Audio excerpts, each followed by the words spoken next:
दोस्तों, दुनिया में ऐसी बहुत सारी जेलें हैं जो अपराध करने वाले कैदियों को सजा देने के लिए बनाई गई है। पर कुछ जेल ऐसी भी हैं जिनके नाम से कैदियों के पसीने छूट जाते हैं। उन्हीं में से एक है सेल्यूलर जेल।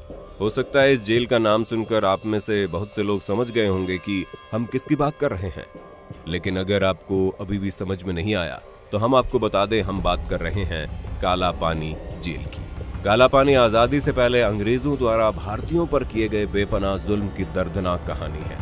एक ऐसी कहानी जो भारतीय इतिहास में काले अध्याय के रूप में दर्ज है।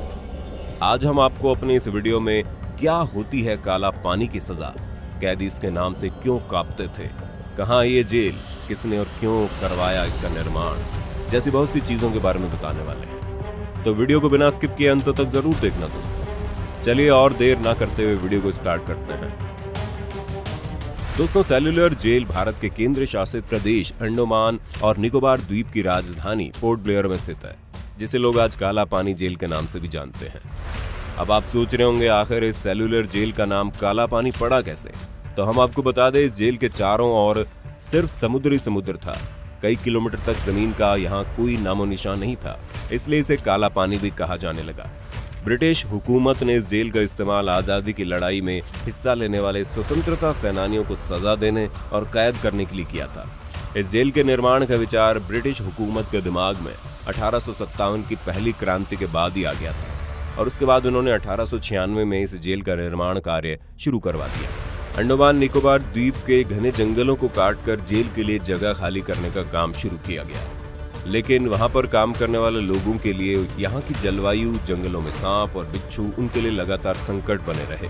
बहुत से लोगों को वहां पर मलेरिया ने जकड़ लिया। सबसे पहले यहाँ अंग्रेज अधिकारियों के लिए आवास, कमिश्नर हाउस, कॉन्फ्रेंस रूम और चर्च जैसी चीजों का निर्माण कराया गया। उसके बाद पूरी जेल पर निगरानी के लिए जेल के बीचों बीच में टावर बनाया गया। इस टावर से ही सभी कैदियों पर नजर रखी जाती थी और साथ ही इस टावर के ऊपर एक बहुत बड़ा घंटा लगा था जो किसी भी तरह का संभावित खतरा होने पर बजाया जाता था। इसके बाद शुरू हुआ ऑक्टोपस की तरह 7 शाखाओं में फैले विशाल जेल का निर्माण। हर एक जेल 3 मंजिल की बनाई गई और इस विशाल जेल में 696 सेल बनाई गई ताकि यहाँ पर लाए जाने वाले सभी कैदियों को अलग अलग रखा जा सके। यहाँ पर कैदियों को एक दूसरे से अलग रखने का एक ही मकसद था कि कैदी आपस में स्वतंत्रता आंदोलन से जुड़ी कोई योजना न बना पाए और अकेलेपन का जीवन जीते जीते अंदर से ही टूट जाए, ताकि वे लोग सरकार के प्रति किसी भी तरह की बगावत करने की हालत में ही न रहें। हर सेल का साइज 4.5 मीटर इंटू 2.7 मीटर था। 3 मीटर की ऊंचाई पर खिड़कियां भी लगी हुई थी।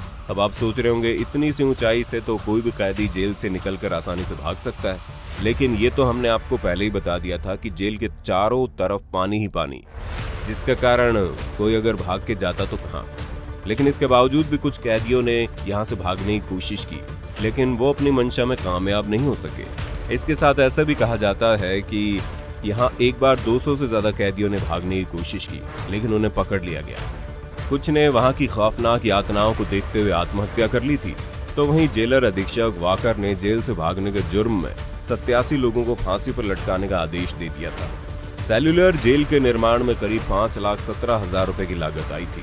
इसका मुख्य भवन लाल ईंटों से बना है। ये ईंटें बर्मा से यहाँ मंगवाई गई, जो आज म्यांमार के नाम से जाना जाता है। और आखिर कुछ सालों बाद 10 मार्च 1906 को इस जेल का काम पूरा हुआ। इस जेल में बंद क्रांतिकारियों या यूं कहें कैदियों पर बहुत जुल्म ढाया जाता था। हर एक कैदी को रोजाना कोलू के बैल की तरह 30 पाउंड नारियल और सरसों को कोलू में पैरना होता था। अगर वो ऐसा नहीं कर पाते थे तो उन्हें बुरी तरह कोड़ों से पीटा जाता था और कई सालों तक उन्हें बेड़ियों में जकड़ दिया जाता था।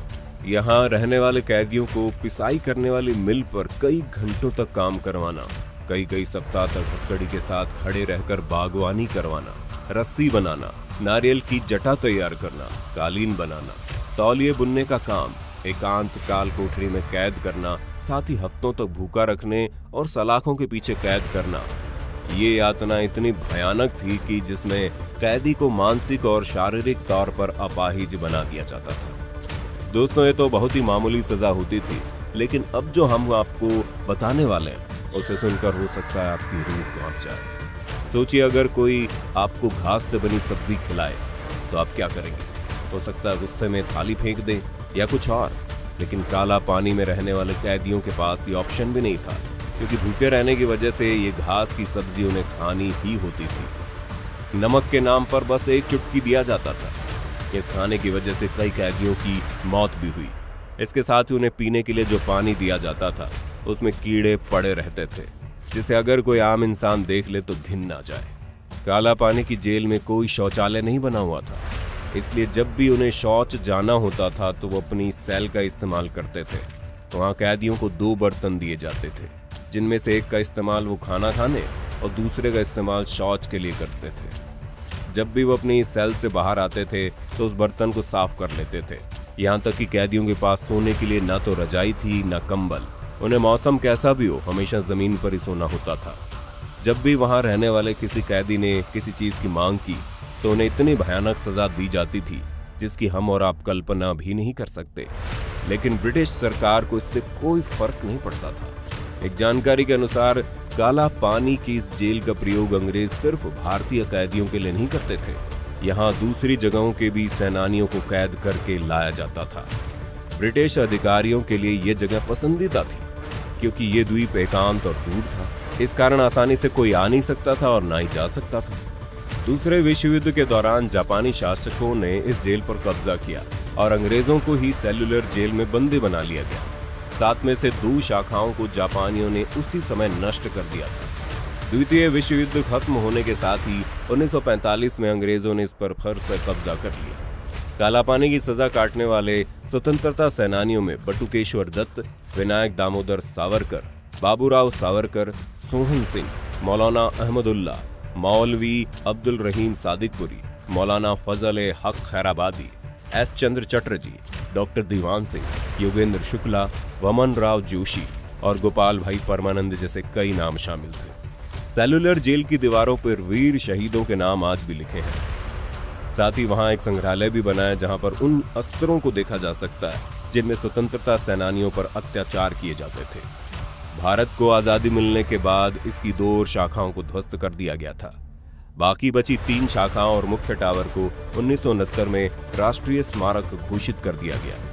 1963 में यहाँ एक गोविंद वल्लभ पंत अस्पताल खोला गया था और यहाँ पर 500 बिस्तरों वाला अस्पताल है और 40 डॉक्टर यहाँ के लोगों की सेवा कर रहे हैं। अगर आपको भी कभी मौका मिले तो एक बार सेल्युलर जेल जरूर जाकर आए। यहाँ आपको अपने वीर क्रांतिकारियों की हिम्मत और जज्बे को देखकर गर्व की अनुभूति होगी। भारत सरकार ने हमारे स्वतंत्रता सेनानियों की स्मृतियों को आज तक संभाल कर रखा है और जब भी कभी आपको जीवन में घूमने का मौका मिले तो एक बार काला पानी जरूर जाए। तो दोस्तों, क्या आप भी काला पानी की इस सजा के बारे में पहले से जानते थे? हमें कमेंट में बताना जरूर।